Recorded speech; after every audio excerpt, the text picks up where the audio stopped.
What is up, guys? Welcome to the Transparency. It is Monday at 4 p.m. Eastern Standard Time, 1 p.m. Out there on the West Coast, Pacific Time. And this live got pushed back so that we could make a phone call or two. But before I get started, I do want to break some news to you guys. Dawn Daniels, congratulations to Dawn Daniels. WSU has promoted Dawn Daniels. She took over as the intern. But before that, she was the assistant police chief. And now Dawn Daniels, since 1998, she's been with the department. And now here in 2025, she will be officially sworn in, I believe, on the 15th. Yeah, I think that's right. Is that right? Dawn Daniels. Cheers, Dawn. So we are going to be calling Dawn Daniels because we want to give her a kudos. Cheers. But first, we have a very important phone call to make. We got to find out what's going on. Also, a correction yesterday. It was from Rolo Motor, his video, but the audio came from Nevada, Christina Nevada's channel. So I did want to make sure that was clear. So if you could drop both of their links in the chat, we do appreciate their work and drive. So I guess we have to pass the beep on to Miss Nevada there. But well done. Here we go. Making a phone call.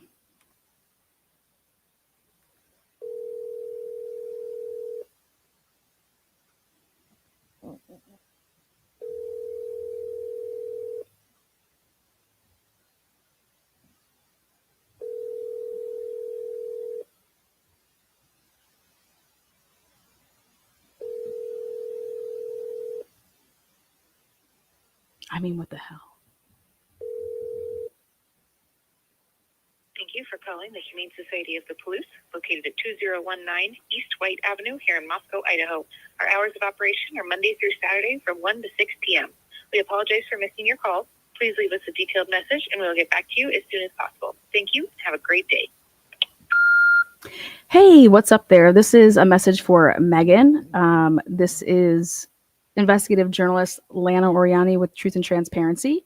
And I was hoping to speak with her just to clear up what had happened on November 13th, 2022 with Murphy the dog.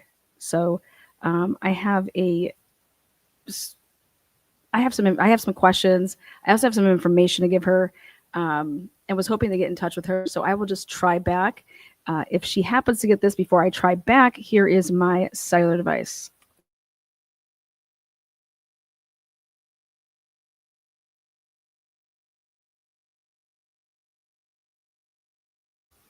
All right, guys, they did just open up their doors 3 minutes ago. So they did literally just open up their doors 3 minutes ago. Now, I have a couple questions. We're going to make another phone call. And we're going to make this phone call to Nate Rosendahl because I would like some clarification on his report. Because on Sunday, they are normally closed. As you guys just heard, they are open Monday through Saturday.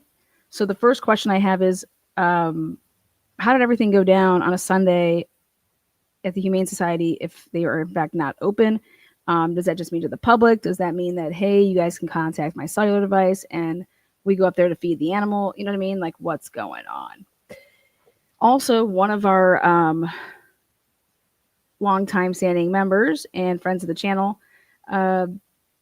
we have personal connections to Nate Rosendahl. Like when I say personal connections, I'm talking personnel. So we're going to try to get some information. I think I've already put out a couple lives about Nate. But Nate, why are your reports so shitty?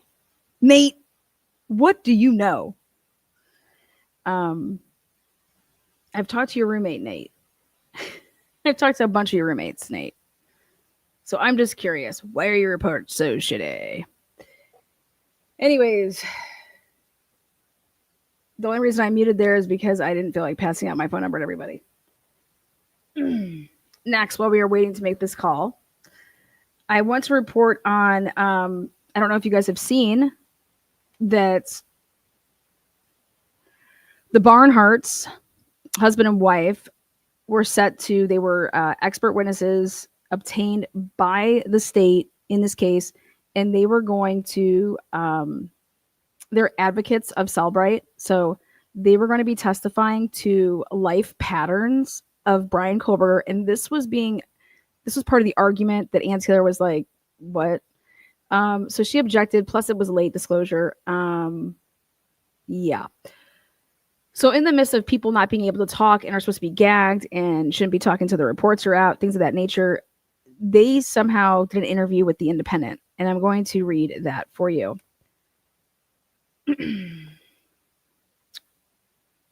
Again, this is a article from The Independent.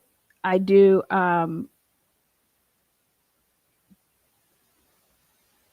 like what's the word I want to use? I think that they have always had good reporting, so I have no reason to doubt The Independent. Just saying.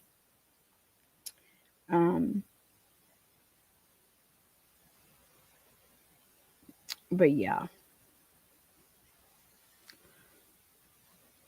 let's take a look.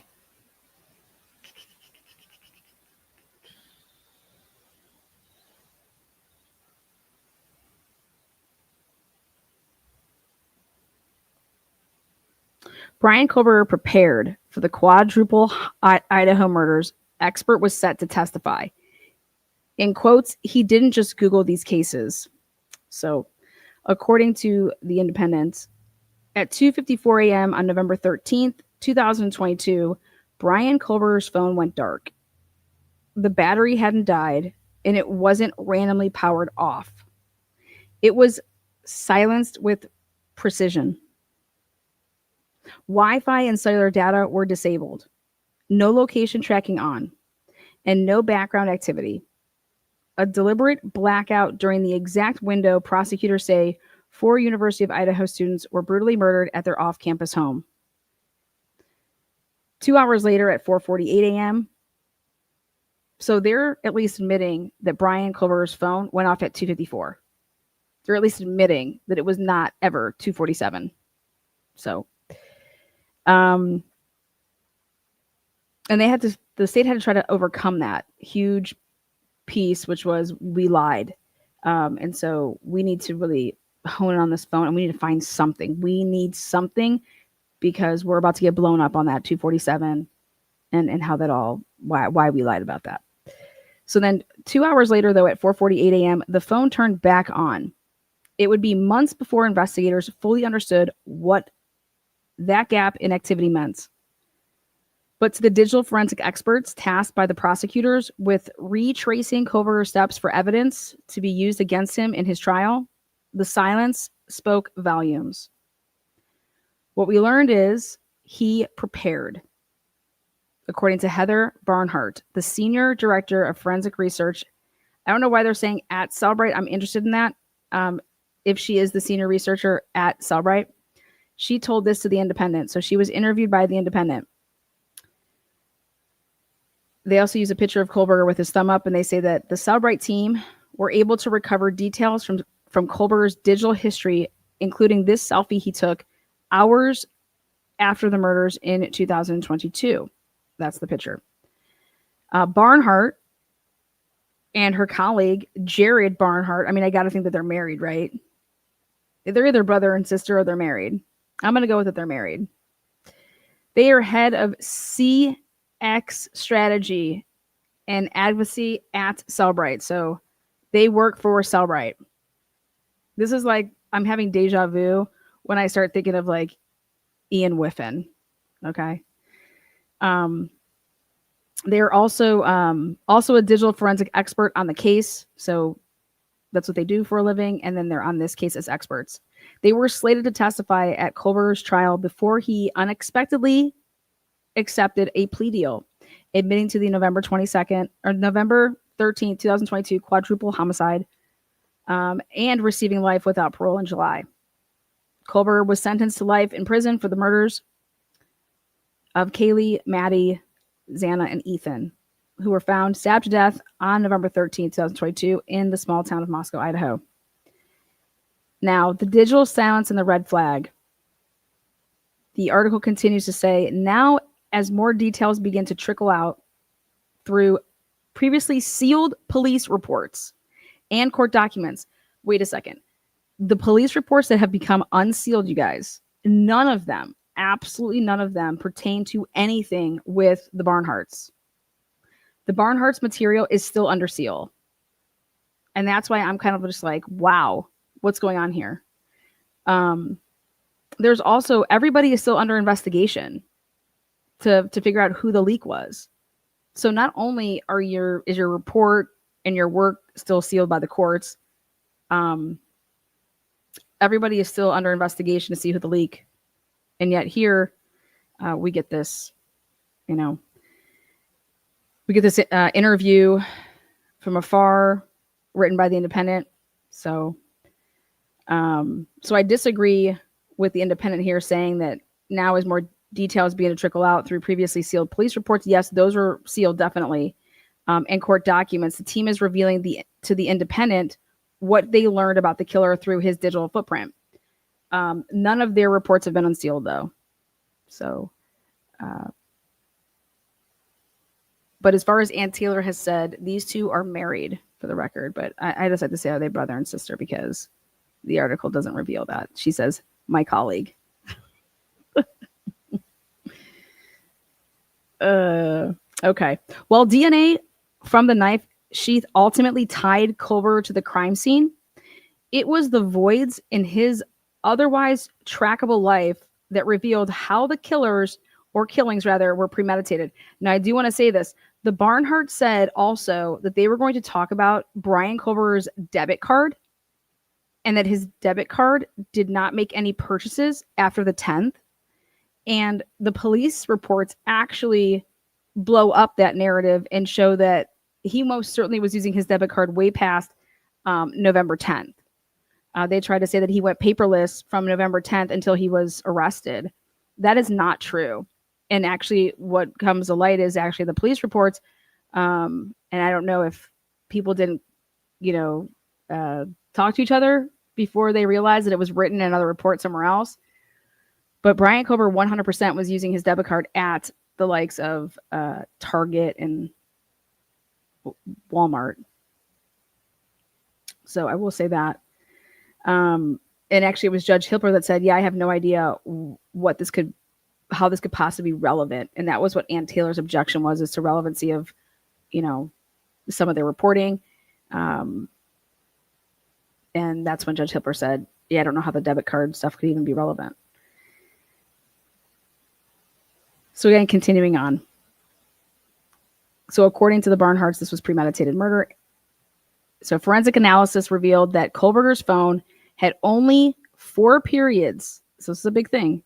4 periods of total inactivity dating back to June of 2022. So there's only 4 times where his phone had this total, basically everything that happened on November 13th with his phone, that happened 3 other times.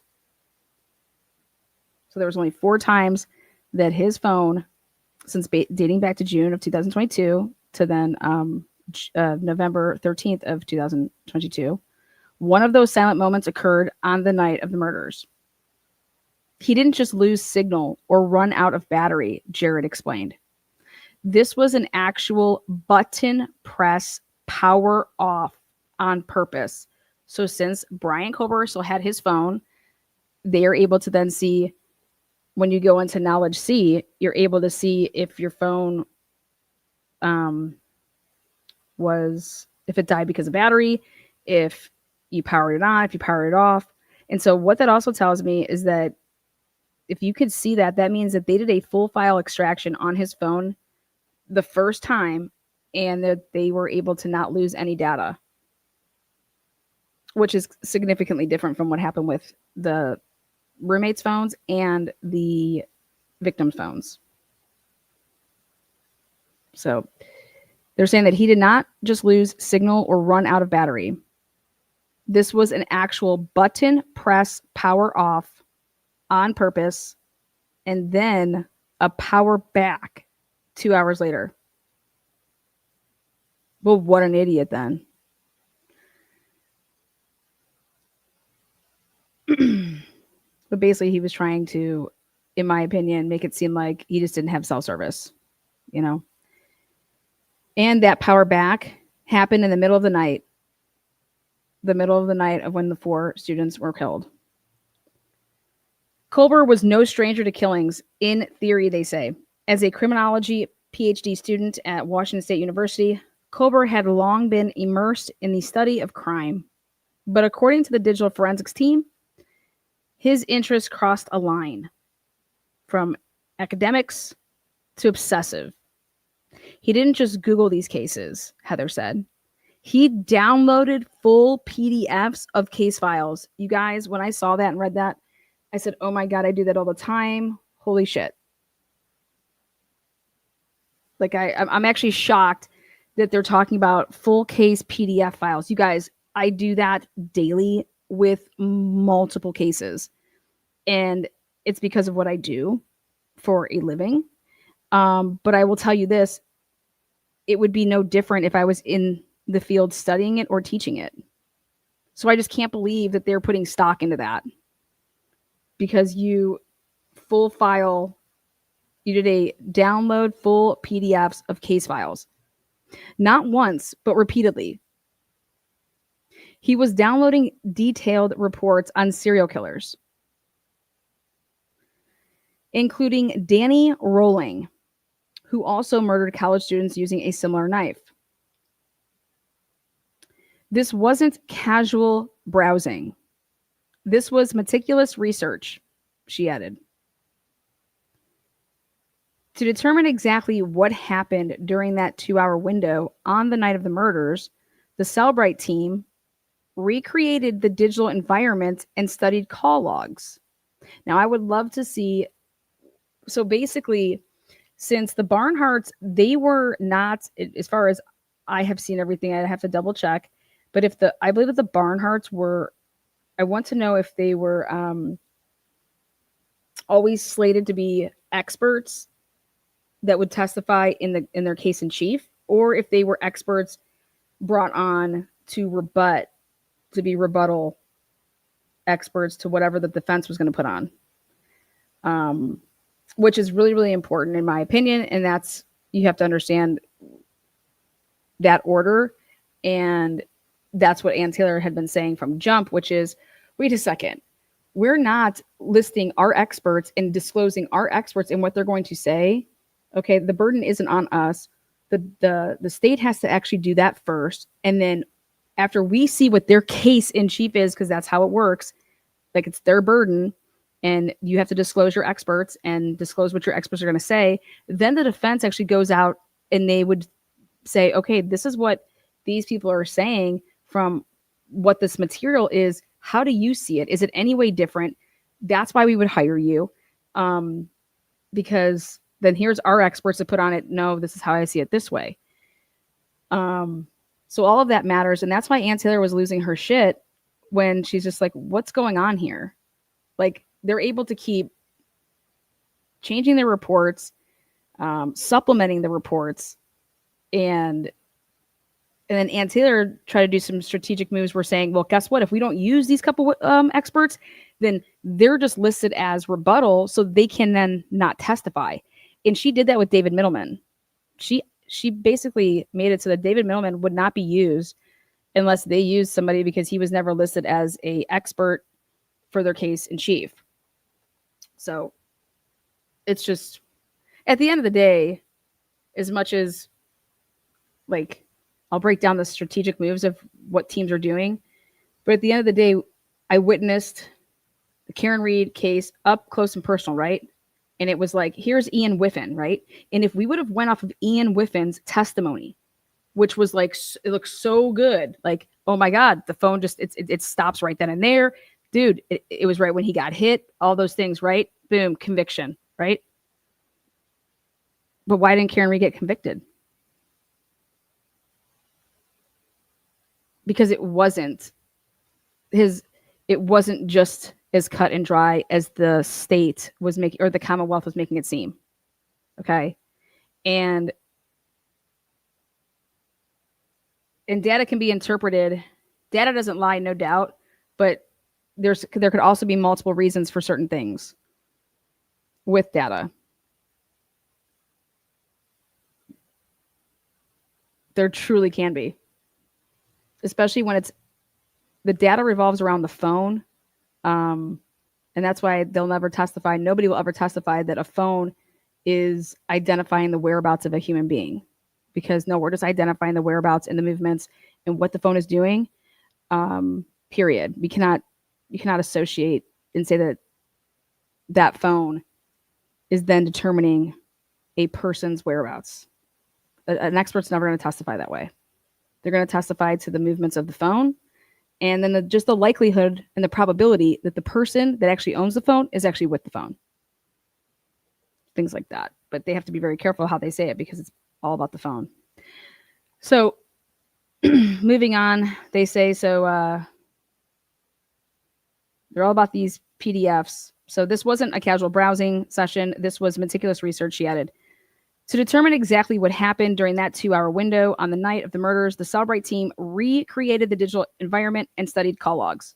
So in quotes, they are quoted by saying this: turning off your phone isn't enough, Heather said. You have to disable Wi-Fi, disable cellular, then power down.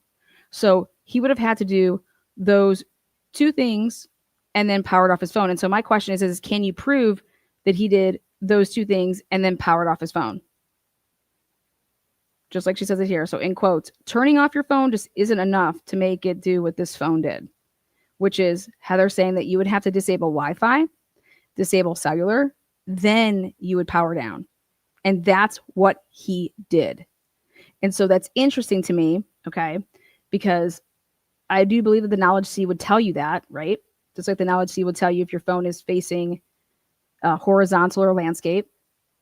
All right. Now we have this new thing, is like we found out through the Karen Reed trial, the pocket state, like that's awesome, you know? So, yeah. So they discovered that in the days right before and right after the murders, Kober disabled Wi-Fi access on his devices and routed his traffic through NordVPN. So a tool designed to anonymize online activity. And then I said, whoa, hey. I thought you made it seem like that he did that like at 2:54 or 2:53. Basically, he went to Wi-Fi, okay? And he pressed powered off Wi-Fi, because you're going to go into your settings, off that shit. Then you're going to go into your cellular stuff, off that stuff. And then the next one was boom, then you're going to hit off and it just happened to land on 254.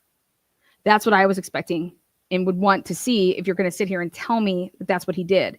But here in quotes, okay, it is what they discovered is this. They discovered that in the days right before and right after the murders, Kober disabled the Wi-Fi access on his devices. So he did this in the days before, not at 254.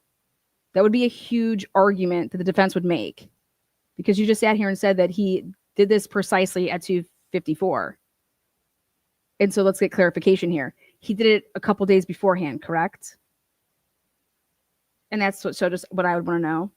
And I would think that, has he ever done that before? And she's saying that it's happened on 4 different occasions. This was one of them, where he's gone, you could say, off grid. And then I'd be like, okay, what the fuck was that motherfucker doing on those other 3 occasions that he would be going off grid? But remember, he was a cloud-based, he was researching this cloud. Okay, just like how if I was to take a drive test, you to take a drive test, anybody out there that wants to test certain things, in order for you to test something and then report on it or have an opinion on cloud-based forensics, you would have to be doing that. I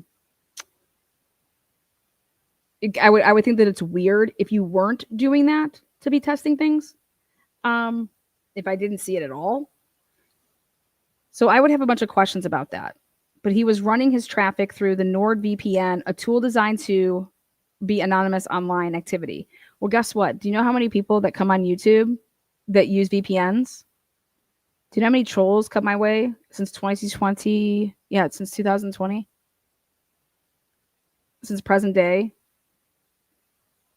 You'd be shocked.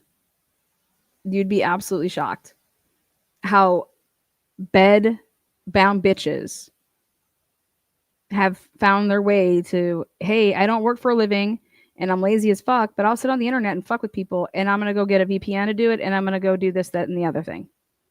And I'm just like, wow, to think if you would just only put that energy towards a job and towards your own life. Moving on. While the act is not criminal, it is abnormal, Jared noted.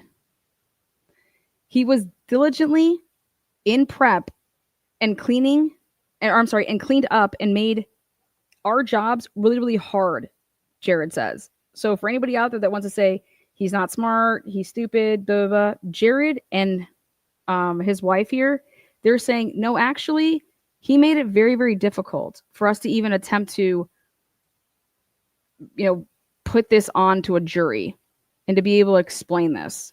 And then someone's going to ask, well, this is just your opinion, right? Yeah, this is our expert opinion, though. Which you're allowed to give as an expert. If this was just a lay witness, this stuff wouldn't fly. So I'd want to find out a lot about it. That's the only reason why everybody wanted a trial, man. Like, I want to learn. Like, I want to learn how the two sides would be putting this on. And then from what is presented, then a jury decides. And then you can just tell people to shut the fuck up, man. Like,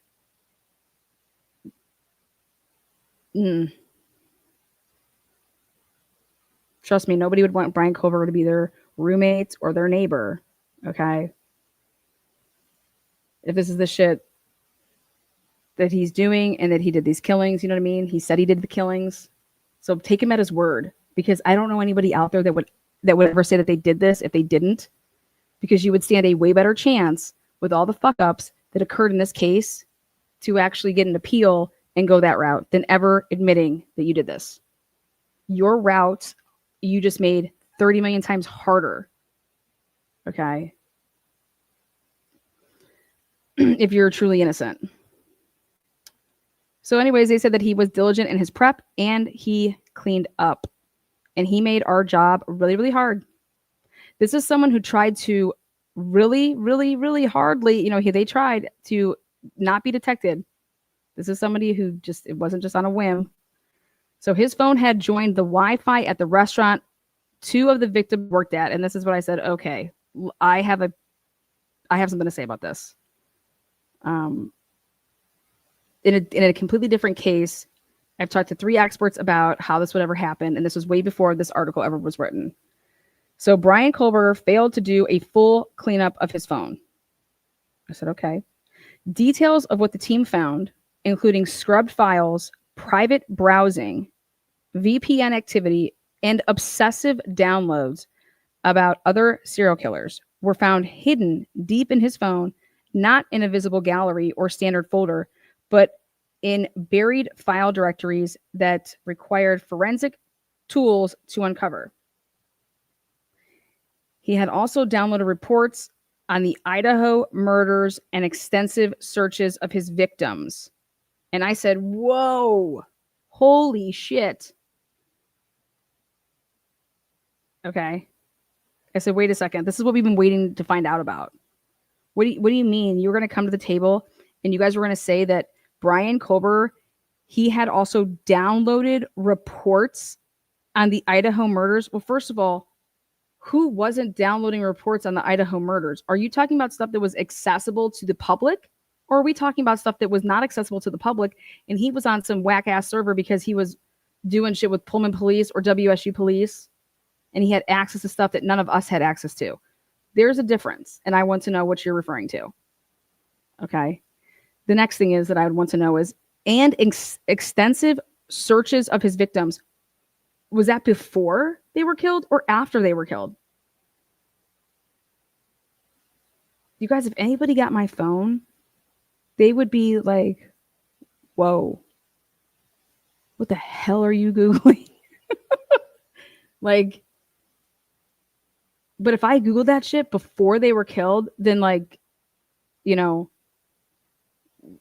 dude, arrest this broad. She's a fucking whack job. So, all of that matters. And so, like I said, like I respect the independent, but I have a lot of questions here. A lot of questions. The team pointed out that despite law enforcement's hard work, there was a period of time from time to time that the crime had happened until identifying an arrest, the phone being, seized, and then the phone extraction. So some of the best information was most likely wiped. And I'm like, wait a second, what?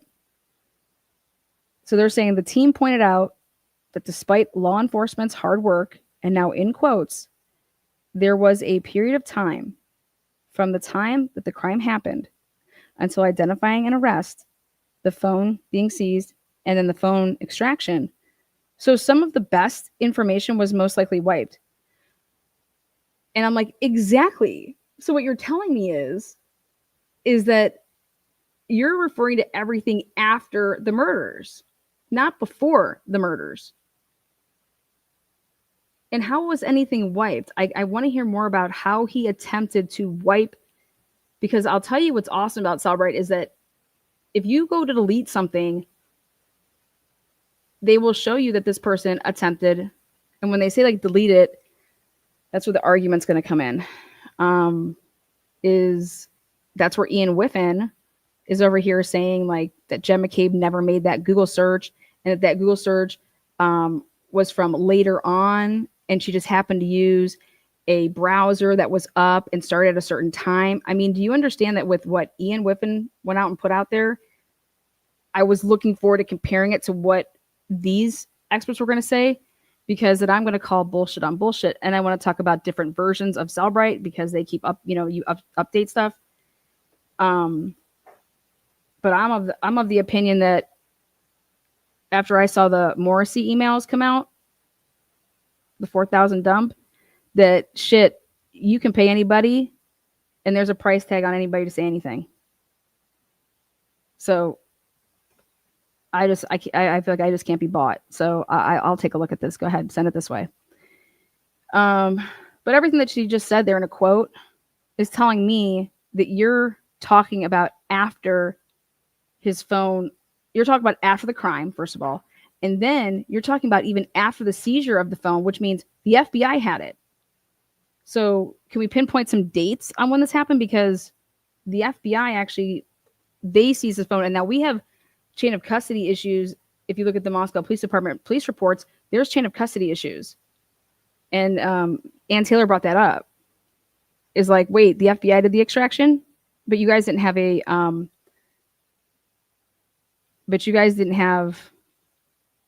wait, when did you guys get the search warrant to do that?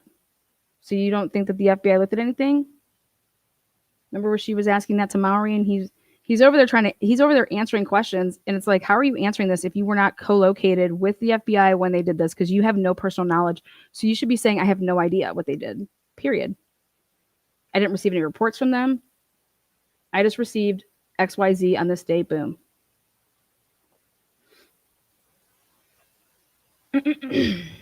Moving on with this quote, in quotes, but with time and attention, we were able to paint a picture of what he did on this night, end quote.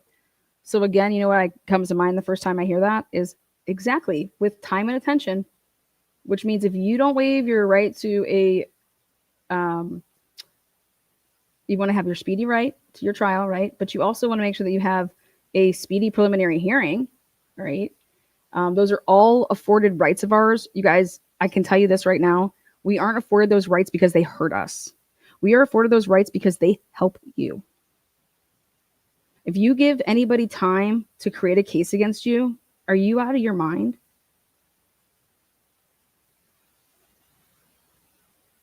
There's no time. Unless, especially if you arrest me before you actually should arrest me. So Now, I'm not saying that because I want criminals to get away with shit. I'm saying that because I know that they arrest people and overcharge people. And hey, guess what? Think of all the mistakes we make as human beings in our fields. Now, you don't think that police officers and detectives and prosecutors, you think that those people live every day without making any mistakes? That's basically what our brains have been like programmed to think. And when you actually sit back and you think about it, you're like, that's laughable. Everybody makes mistakes. Everybody's human.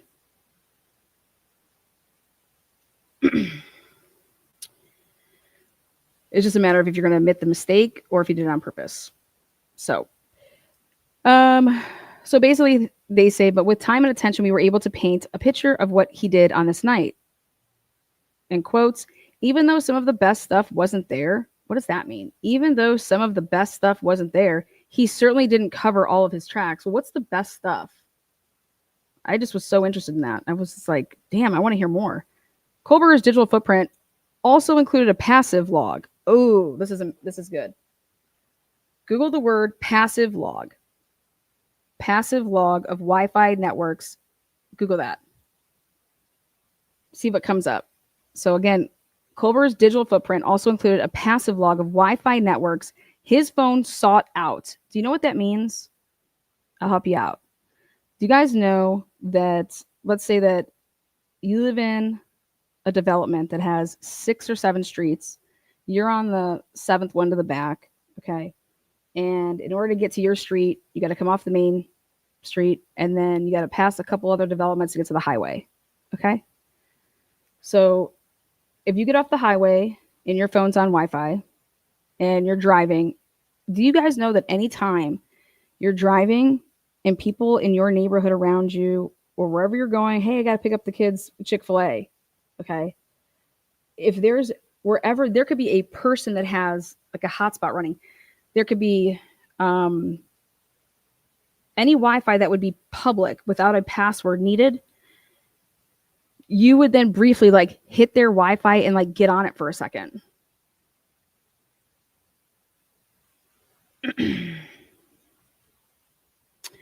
So you have to read the words very, really like closely when he says this. And he says that Kohlberger's digital footprint also included a passive log of Wi-Fi networks his phone sought out.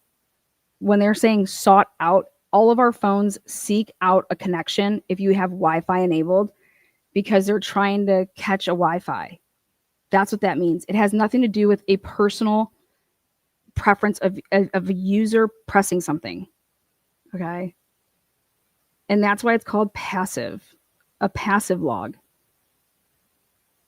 So if you don't want anybody to know wherever you're driving, this is how like you'd be able to be like ping, ping, ping, ping, ping, ping. And so they're saying that on the night of the murders, before his phone was turned off, his phone was searching for Wi-Fi signal. That means that he's driving because it's bouncing off. It's passively doing this. Okay. And he wasn't at home, Jared said. Well, no shit. We know that he wasn't at home because we don't need Celebrite to tell us that because he's being passed from these handoffs. Okay. But maybe Celebrite feels the need to talk about that because when they originally did this, they looked at Nick Balance's report, and Nick Balance's report originally said that there were no handoffs. So I'm sure that was pretty confusing for the Celebrite people to look at if they ever considered Nick's report or were ever told about Nick's report, or if they were ever told about Cy's or his people's reports on the other side, whoever did it. Okay. So, and while motive and any connection between Kohlberger and the victims remains completely unknown to the frustration of the victims' families, there is some digital evidence that showed Kohlberger may have encountered at least one of the victims previously at their workplace. Now, remember, every article. So let me just tell you how I would do this. If I wanted to know if Brian ever went to that restaurant, okay, of course, I would ask Mad Greek, hey, what do you guys use for your POS system? And what kind of cameras do you have in here? How long does it go back? And because I want to go back as far as I possibly could, but what's your POS system? And that's your point of sale system with your, you know, when you're checking people out, when you're ringing people in. And how do you guys do your credit cards? So I'm going to go back and look at every credit card statement that ever came through there since June. And I'm going to be able to say, did Brian Culver go there or not? Oh, I don't find any debit card with his name, his parents' name. Then I'm going to look at, all right, this is going to be a task that it would suck, but hey, gift cards. Did you guys accept gift cards here? Do you guys sell gift cards? Okay. How about prepaid cards? How does that work in your system? Can it separate a prepaid Visa card from like, this isn't actually so you'd have to find that all out. So you'd want to sit there and ask them all these questions. And how I know this is because I used to own a bar, and you'd be amazed at, dude, this one broad wanted to find out if her husband was cheating on her and begged me to, hey, I know that you can go look and see when my husband's card was here. And I just need to know, was he buying another meal when he was here? Was it just one meal or two? And I'm like, girl, I love you to death, but I am not doing that. Like, you're not going to get me on that train. But I feel your pain that you feel that you have to like worry so bad about your husband. Like, what a bastard. But no way. You know, like, that just wasn't my fight. I said, now you get my lady hour on Thursday nights, jump in, and you bring all your friends in here. We'll talk about it. So anyways, so yeah, you would do all of this stuff, right? And then you would come to a conclusion that either Brian used his debit card there or Brian didn't. And then just because he didn't use his debit card doesn't mean that he didn't pay cash, right? But he had to be aware that, hey, I'm not going to pay cash here. Okay, or I'm not going to use my card here, I'm going to pay cash. But think about all the other places that he's going. And he's using his card. So then I would want to look and see if he ever went out to places that weren't the grocery store and how he was paying. Because you would never know who you're going to run into. How would he know that he was going to start having an obsession with one of those girls on the day that he went there? And, oh, you know what? Let me not pay in my card today. I got to pay cash because I may kill that girl.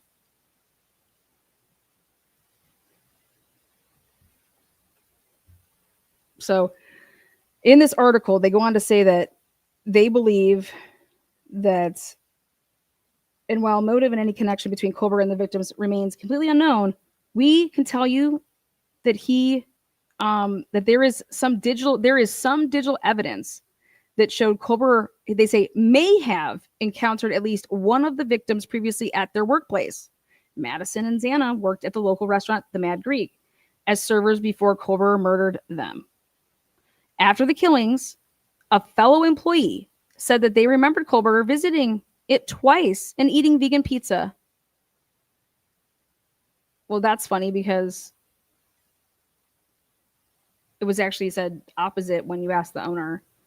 But I don't know if they were just saying, we want to be out of this, so whatever.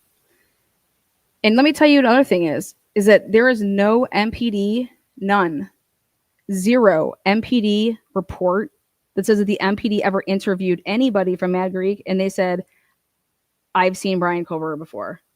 When I saw that person, I need to come forward. I work at Mad Greek and please interview me.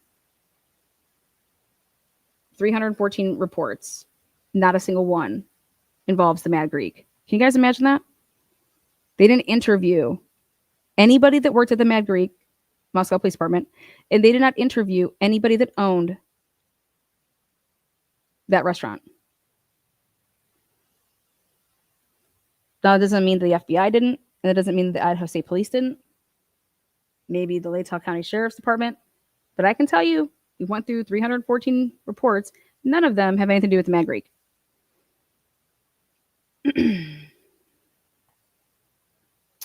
So, one Wi-Fi log caught Heather's attention when she was searching his digital footprint. The network name for the Mad Greek, though nothing concrete tied him to the location. Oh my God. What? Now they're saying, though nothing concrete tied him to the location at the time of the murders, the Wi-Fi log suggested he had been there before, possibly more than once. Wait, what? Well, and what I think she means by that is that you would have had to get on their Wi-Fi before. So did you get their Wi-Fi password or something? It's like, well, what if the Wi-Fi wasn't, what if it was public? I don't need a password. And she says in quotes, there it was, Heather confirmed. His device had passively logged that network. And I said, oh my God.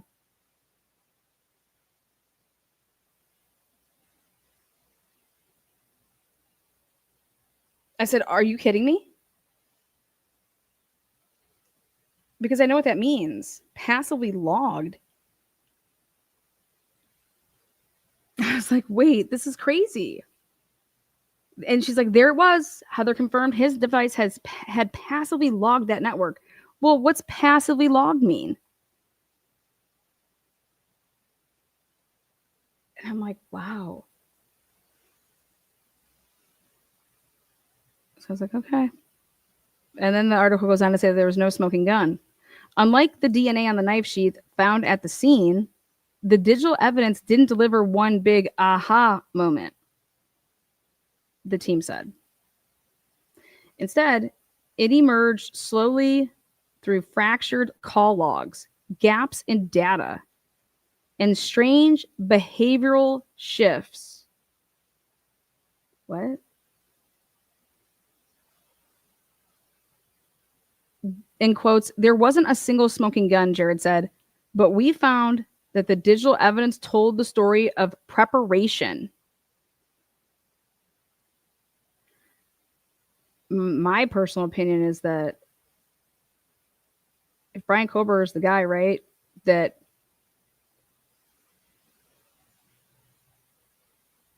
it could have been that house. It could have been the house next to it. It could have been a house that I think that it could have been anybody.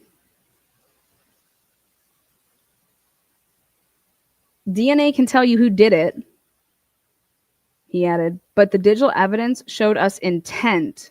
And that's what we were going to testify to. So they just say right here, or their quote is saying that why we were brought in is we were going to testify to intent. And so then I thought to myself, wow, I wonder, were these going to be experts that were going to be used in the, in actually the sentencing phase? You know? But so that got my head like spinning a little bit. But it was like weird. They were there to testify to intent. Heather emphasized that proving intent required building a baseline of normal digital behavior. I get that. And then watching how it drastically changed leading up to the crime. And I would think that in order to do that, I was always told that you can't take just from June to November, that you would need to go back way back further than that to show behavioral, because everything changed when he moved out west. Like that alone is a huge change from being, what? I just think that you'd be wanting to use, how long is that? June. Well, that'd be at the end of June, actually. So basically July, August, September, October. Yeah, 4.5 months. I was told you at least have to go 6 months. And then you're throwing in the mix that you moved across country, but also that you changed your phone. Yeah, I don't know.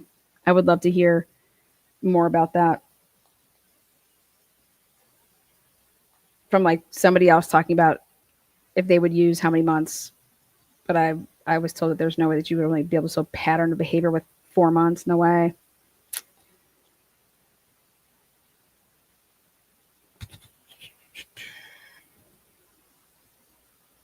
Let's see.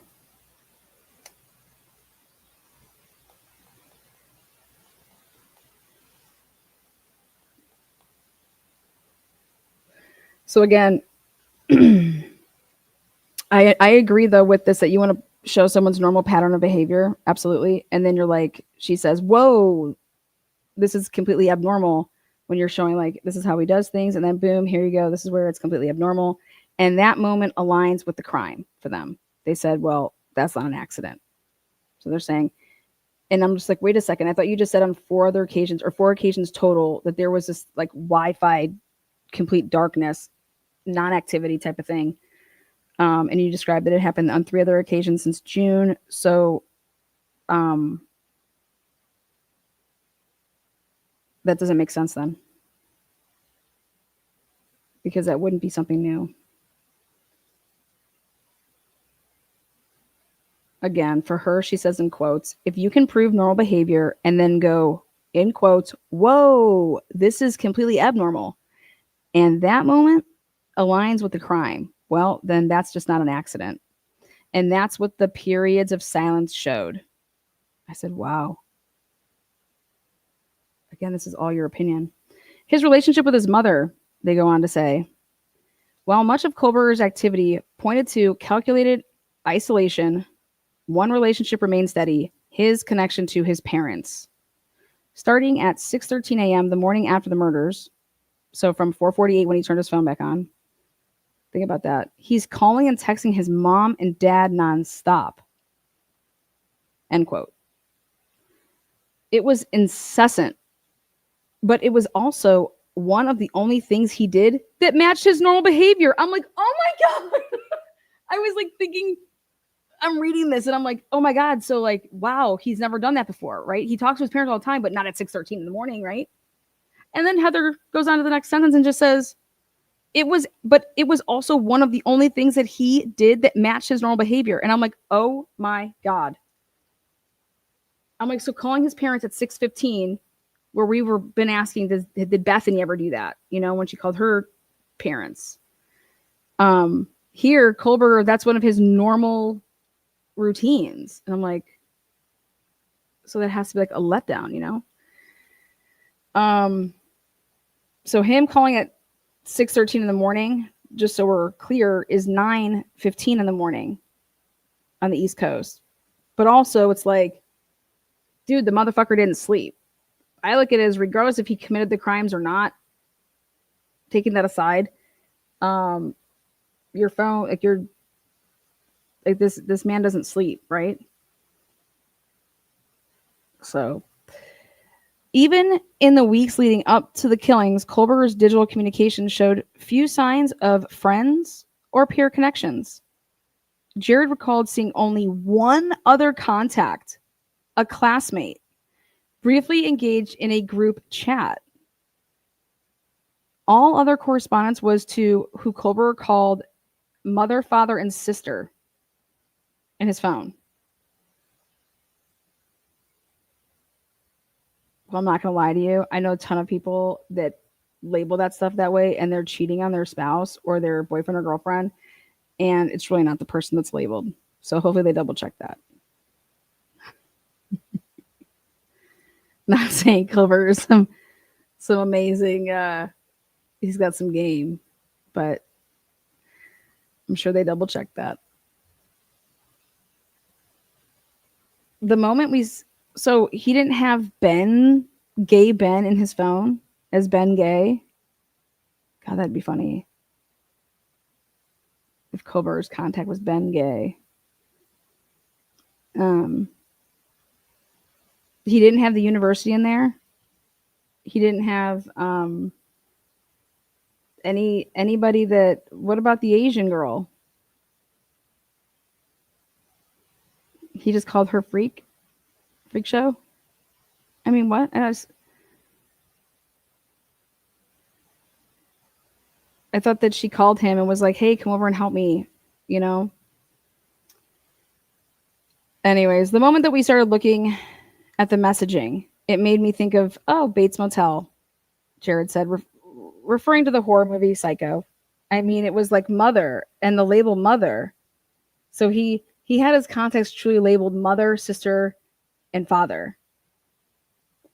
Well, he has 2 sisters, so maybe he doesn't consider the other sister a sister, so she's just called blah.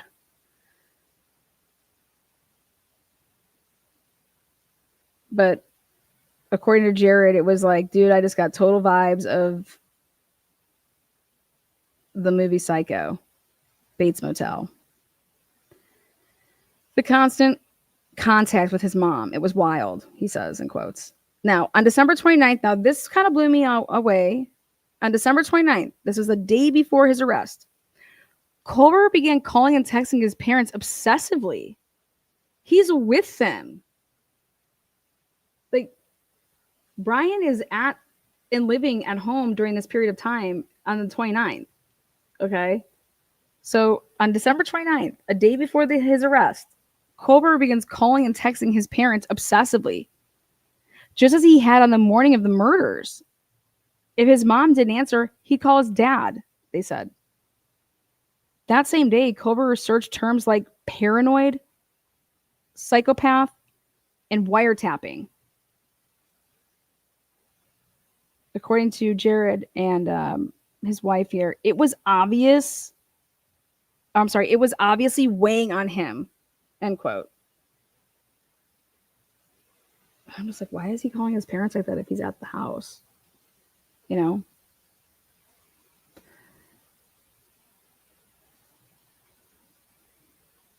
But according to them, that showed that he had this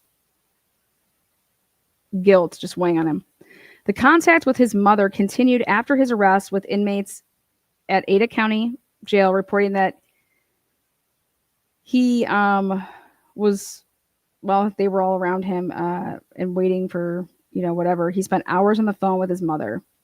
Described by other prisoners as a fucking weirdo, end quote, by whoever she quoted.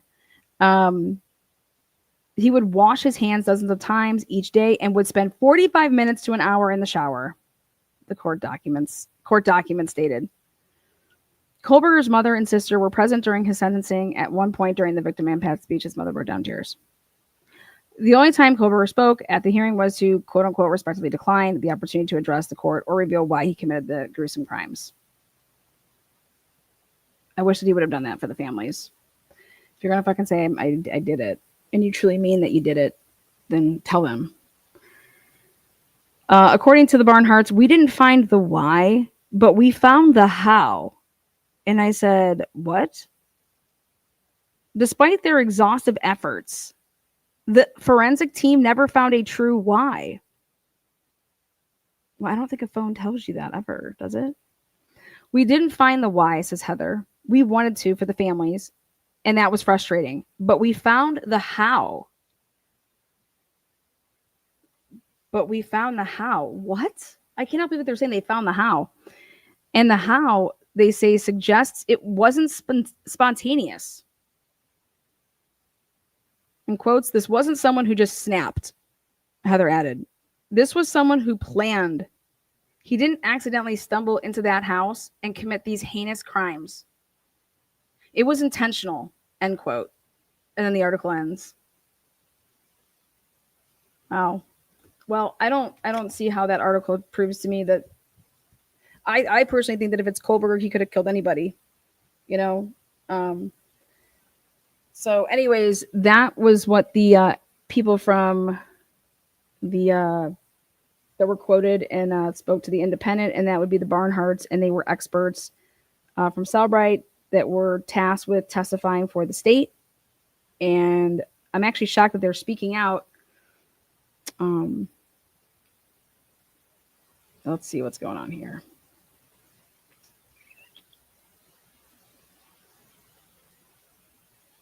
Let's see.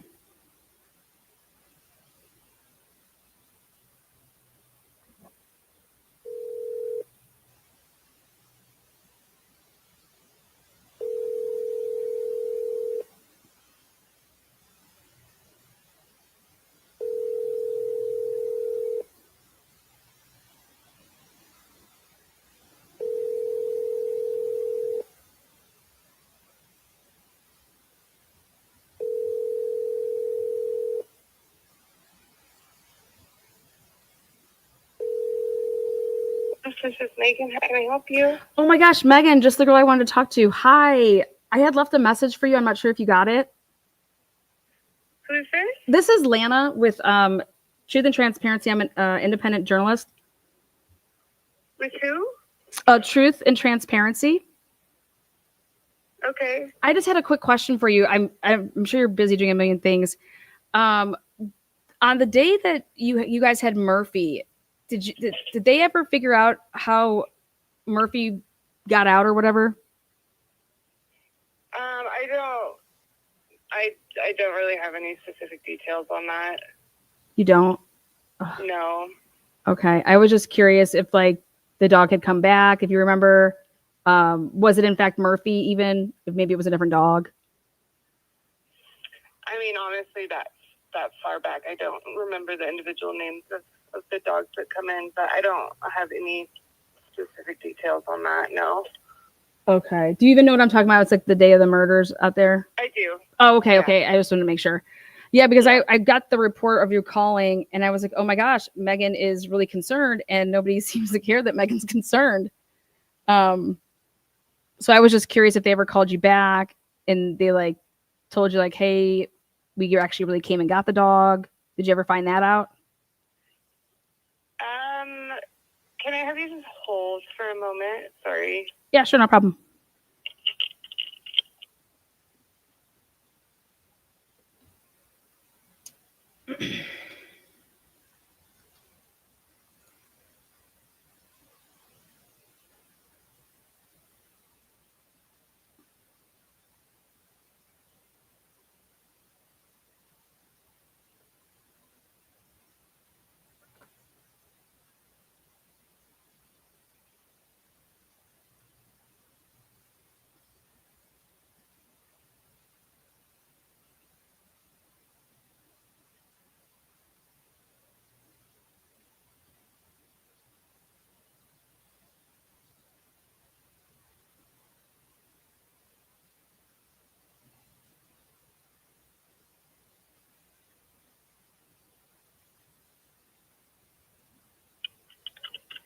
Okay, thanks for holding. It's a little busy. I bet. I'm sorry. Yeah, I think MPD would probably be able to provide more details on that just because they handle the dog impounds. Okay. Well, what does that even mean? That's what my question was, I guess. Like, do they just like bring you the dogs when they like let's say that I found stray dogs and I brought them to you or I brought them to the police? How does that work? Yeah, that's the city dog ordinance requires that if there is a stray dog or a dog that needs to come into the shelter, that the police would bring them in here and held until they're released to the owner or put up for adoption. Okay. How does that work? Like if you guys, since you guys aren't open on Sundays, how does that work then if you guys aren't open? So they would just impound the dog. So that's different. Like so they just kind of like have their own section of like. No, it's all, yeah. I don't know. This isn't a great time though. Can I give you a call back? Oh yeah. I'm so sorry. Totally. I understand. I apologize for bothering you. That'd be great. Just call my cell phone whenever you can, girl. Okay. Okay. Perfect. Thanks, hon. Thank you so much. Okay. Bye. Yeah, that's what. Give it up for Megan. She's a sweetheart. So. All right. Again, I was always just told in life just to keep them talking, keep them talking, keep them talking, keep them talking. So, no, I have a lot of questions because they weren't open that day. So they would just impound the dog. Okay, so there's a different procedure for that. See what I'm talking about? Like, I just asked, like, okay, so what if you guys aren't open and it's like on a Sunday? Oh, they would just impound the dog. Okay. What's that mean? Like, how does that go? Like, how do we do that? Do we just, okay, now I'm going to call the Humane Society here and ask them how they do things.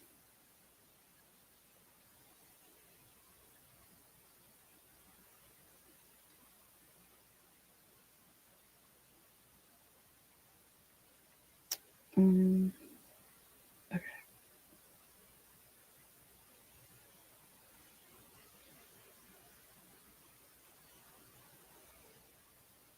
you for calling the Franklin County Dog Shelter and Adoption Center, where best friends meet. Our shelter is located at 4340 Tamarack Boulevard in Columbus, Ohio. To hear our current hours of operation, please press 1.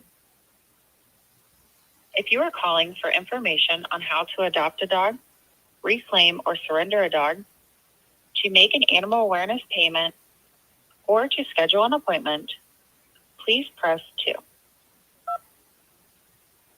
The Franklin County Dog Shelter no longer requires an appointment when adopting and is currently open for adoptions during normal business hours. Thank you. The shelter is open for owner surrenders by appointment only. To schedule a surrender appointment, please press. What the? It says it's open right now. Why aren't you taking my calls? I don't want to hear all that. All right, no, we got time for that. Oh wait, here we go.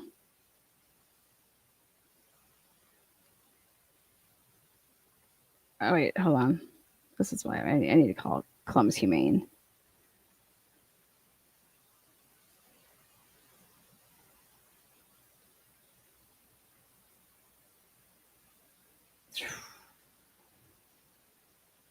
Come on, Megan.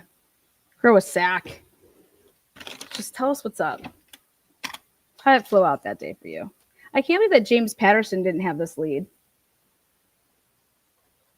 You know, surprised that she wasn't featured in the book.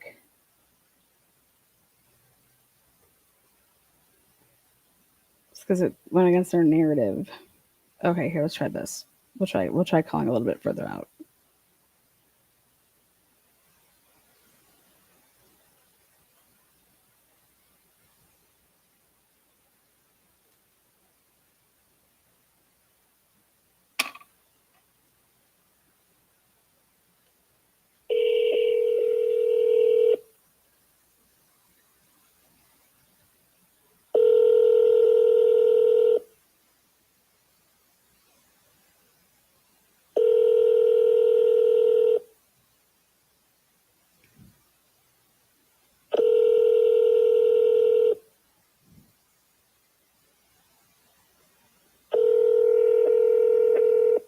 Hello. Thank you for calling Humane Society of Delaware.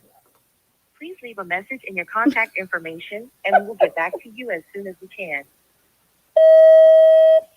Hi, yes, this is Lana Oriani calling, and I am actually a investigative journalist, and I am doing research on how different humane societies operate when there are, stray dogs, or if we have to come and bring you a dog. How does that all work? Also, do the police departments that you work with, do they have keys to your facility? Is there a separate area where they have an impound versus us lay people? I just have a ton of questions, just doing some research. And if you are up for the call, I would take it. Go ahead. My number is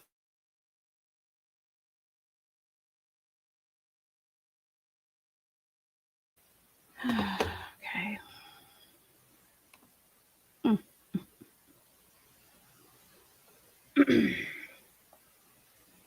Damn it.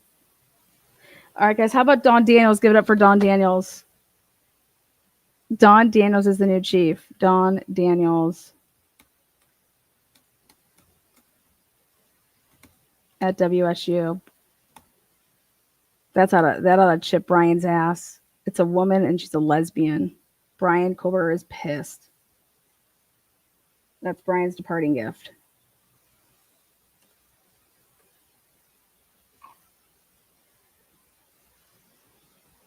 All right. Well, we're going to keep our ear to the streets. I'll be sure to report back if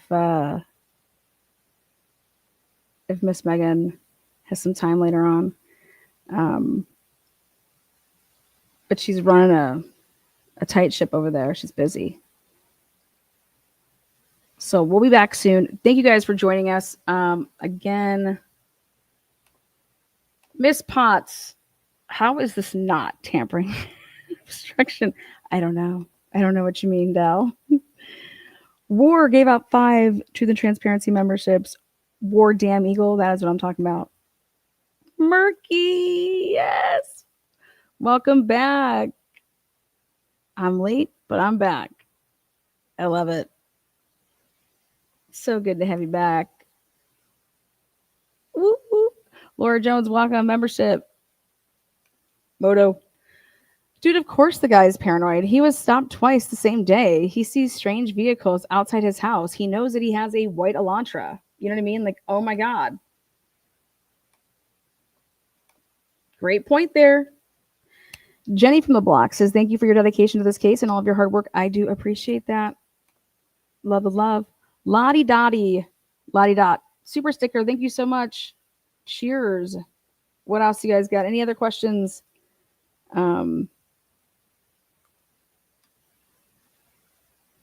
We went to town. We're going to try to get some more. We're getting pieces, okay? We called Megan first time. She wasn't in yet. Left her a message. I went over to Celebrite, and then just a couple minutes ago, I finally got through to Megan. So if you just joined us, rewind it. You can hear, I tried to keep Megan talking as much as I could. I tried to keep getting anything I could. Hopefully she has no problem talking some more. Maybe when I use my charisma and say, oh God, don't worry, that dude has been arrested. He pled guilty. So we just want to know how this all played out that day. So maybe then she'll feel more, inclined. But she did tell me to call the MPD. So I'm not opposed to calling the MPD, but I think that I'd rather talk to Megan. So, that's my thought. CC, my playmate. Thank you, CC. $9.99 super sticker. Appreciate you. Scott Roeder will be here tomorrow morning at 10 a.m. That's pretty sweet. I'll be on live later. I'm gonna point out a couple different reports and bring you some updates with some of the requests that are out there. Remember, Idaho State Police released to me that, for the record, Dear Lana, the Idaho State Police received a public records request on 7/28. Yes, you did, from me. And I was requesting that Mike Van Leuven and Gary Tolson's body-worn cameras or dash cams for their interview of Jack DeCore between November 14th and December 29th. And they said that the Idaho State Police does not have any responsive documents. Idaho State Police troopers and detectives did not have body-worn cameras during the time frame of this case. Dash cams were not used during the interview of this individual. So they would have used then at the actual, so they were very specific on how they answered that, okay? And they're like, oh, we can say no to her because we didn't really use dash cam and we didn't use body-worn cam. We actually used a recording device inside the interrogation room. And so, yeah, I can put another one in for that.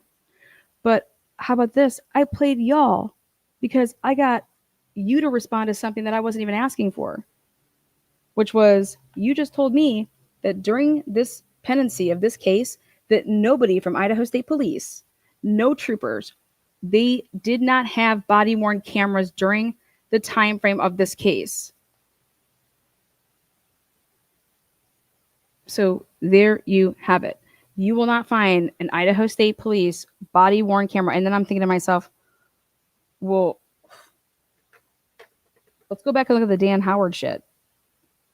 Remember when Dan Howard, the ex-trooper that staged his wife's killing to make it look like a suicide in the bathtub? Who was all there that day? None of those people were Idaho State Police? I'm checking up on that. My next request, another one that I sent out on July 28th. Dear Lana, the Idaho State Police received a public request. Yes, you did. And I said, I am requesting all body-worn camera and dash camera footage from the following interviews. I put the case number, blah, blah. I said, here is a list to get started with. Jack Showalter, Dylan Mortensen, Bethany Funk, Jack DeCore, Adam, Emily, Hunter, Josie's on a vacation far away. And then I come with a banger here. I say, Brent Kapaka. Brent Kapaka, yes. Molly McMichael, yes. And then to show that improve that nobody from the G family was interviewed, I asked for Steve, Christy, and Olivia for their interviews. Because how could you not, interview the families? And the response is that the Idaho State Police does not have any responsive documents because Idaho State Police troopers and detectives did not have body-worn cameras at the time of this case, and dash cams were not used during any of the interviews involving the listed individuals. Well, we are going to now get in touch with the Kootenai County Sheriff's Department because we know that they had a little dealing and they sent people out to make some notifications. I don't want the notification. I just want the dash cam for a timestamp on when you decided to go tell the family so that I can compare it to the reports of MPD. Because that to me is private. I just want the timestamp of the dash cam. All right, guys. Until next time, keep rocking and rolling in the free world.